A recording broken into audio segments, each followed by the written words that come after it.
Hello, everyone. Welcome into this edition of Just Another Year Chicago. My name is Tony Sapita, and I am semi-joined by my co-host Nick Barr today. So today's episode, just right off the bat, it's going to be a little weird. Zoom wasn't working for us, so just stick with us, though. I promise you'll enjoy it. We had to do a little thing where I record, Nick records, I record, but I think we had really good comments. We do a recap of Game 1. We discuss what we'd like to see going forward in the series, specifically for Game 2, how we can kind of even this series up and have a chance to at least take a series lead back in Chicago, potentially, who knows, as well as updated predictions for the series. So with that, why don't you recap Game 1 for us, Nick? All right, Bulls fans, we made it. We made it through Game 1. It is over. Unfortunately, not the result we wanted, but what a battle. Feels like we're back in the 90s. We had a 93-86 final score. The only difference here, slight difference, is that the Bulls are actually the underdog in this case, unlike the 90s, and are losing and projected to lose. Now, I just wanted to give a brief little recap, and Tony's going to give his inputs after me. Listen, we got to shoot better, obviously, and we will, obviously. DeMar had a quote saying that he's never going to shoot 6 for 25 ever again. I mean, I hope not. Let's hope he doesn't go 6 for 26. That would be embarrassing. But listen, it's not going to happen. Zach wasn't shooting much better. He was 6 for 19. Again, just real atrocious shooting numbers from our two-star players. And, you can't expect to get too far in the playoffs with that, especially playing the Bucks, the defending champs. Now, for some positive takeaways, I want to say I did really enjoy Kobe White. He gave us a spark that we needed there for that comeback. Him and Vooch, really. I mean, they led that comeback there when we started. We actually tied the game up. I mean, we cracked down on it, and then I think it was that brutal, off balance, weird and one that Brook Lopez had. We were right there, about to go ahead, and then he hits that tough shot. They go up. There's 4 minutes left. It just kind of felt like a dagger after we climbed back that deficit initially. It felt like quite a dagger, and it felt like, okay, maybe we're not going to win this one. But again, holding Chris Middleton to 11 points is great. Patrick Williams clearly making a defensive impact. I mean, it's very clear, his active hands, his aggressiveness, what it does to our defense, right? We're definitely improved with him on the floor. But again, that the dagger, and Giannis is hitting tough shots. We're not letting him get easy ones. I mean, obviously the first quarter was a little bit brutal to watch. But listen, you're not going to do a whole lot about Giannis. He's Giannis for a reason. He's MVP for a reason. But if we can continue to take away there are other guys. I mean, we need to shut down Brook Lopez somehow. But if we can take away Chris Middleton's impact like we've been doing, I mean, I do see a chance there. It's just that the Bucks aren't going to shoot that poorly, just like we aren't going to shoot that poorly again. The same thing can be said for the reigning champs. So tough. Okay, Tony's going to get into the refs a little bit. I'll leave that for him.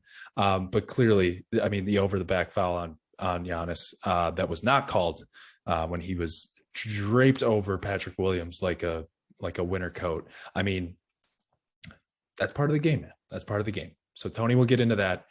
My final thing is I just wanted to give a little bit updated prediction, right?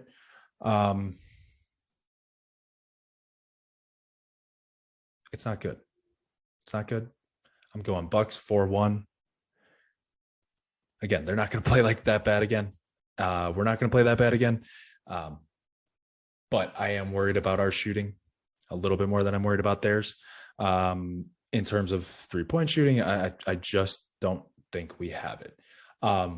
But, if we see an awesome game from DeRozan, we see an awesome game from Levine, clearly they're going to bounce back. And if we see Kobe carrying his weight like we have and Vooch, not falling off the face of the earth, we really have a chance. And this could really be like a vintage 90s playoff showdown. So Game 2, Wednesday, it'll be today when you're hearing this, 7:30 on TNT. See red.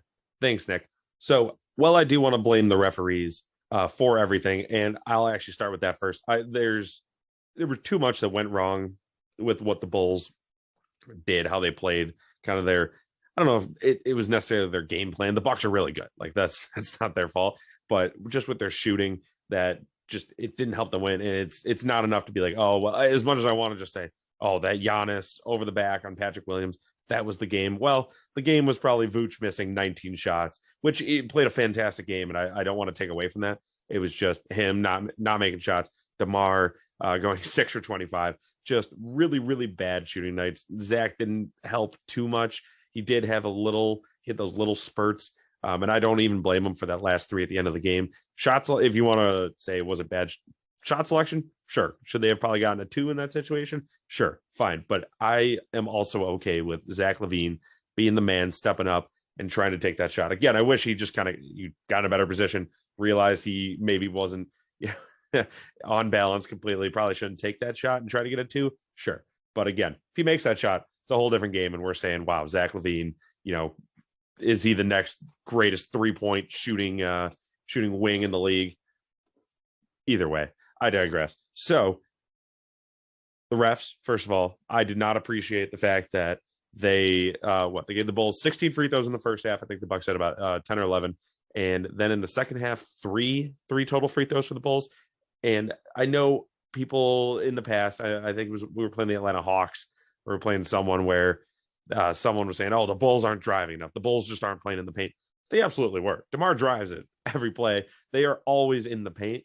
Yes, some of them are weak fouls that they weren't getting anymore, which is whatever, I guess. But the thing I've always pounded on the table for, the thing I've always yelled about, all I want is consistency. I just want, even if it's bad consistency, that's better than bad and inconsistent. I think everyone can agree with that. The Bucks had over 10 free throws attempted, both halves, even with, obviously, the Bulls fouled at the end of the game. But even before that, it was still like, okay, they're getting the same calls, which again is fine, even if I disagreed with certain calls. It's all about consistency, and you can't just completely take away the ability to get points in the line, especially when DeMar, that's a lot of his mindset, is driving to the rack, get a foul, and also obviously he's trying to make a bucket, but he is trying to draw that foul and get to the line because that is part of the game, whether you like that or not. So I do want to blame the refs. Can't totally. We got to shoot better. We got to do better in general. This really has become 90s basketball. Nick was right. Only in the sense that it was low scoring and just bad shooting in general from anywhere. I would say anywhere outside of the paint, but even inside of the paint, Vooch definitely struggled at the end. That was a tough little scene where he threw it off the backboard twice, and when we really needed that basket. Again, this was a nerves game. I'm happy with the intensity. I'm happy they stuck with them. That's what's important. This team showed they can stick with the Bucks. The Bucks aren't this big, bad, impervious monster. It's kind of like back when the Bulls were playing the Pistons back in the 90s, or these other teams where they bleed too. Hit them hard, they bleed too. They're not invincible. We can beat them. So going off that, my prediction has not changed. Bulls 4-2, Bulls in 6. We don't recognize Bucks in 6. That's not a real thing. Michael Jordan's been doing it since before Giannis was born. Bucks in 6, or Bulls in 6, and they're going to win game 2 in Milwaukee. Games 3 and 4 at home because the crowd's going to be rocking. I'll be there. I'll kind of boost them to victory, of course. And then game 5, they'll lose in Milwaukee. Game 6, win at the United Center. On to the second round. Easy peasy lemon squeezy. And then from there, I'll talk myself into us winning the second round. And then eventually it'll continue until they're either out of the playoffs or we win the NBA title. So with that, that'll do it for this episode of Just Another Year Chicago. Thank you all for sticking with us through this weird technical difficulties. Hopefully, although it was weird, it was a little fun. So thank you, Nick, for also working with me on all this. So thanks for tuning in, everyone, and keep seeing red.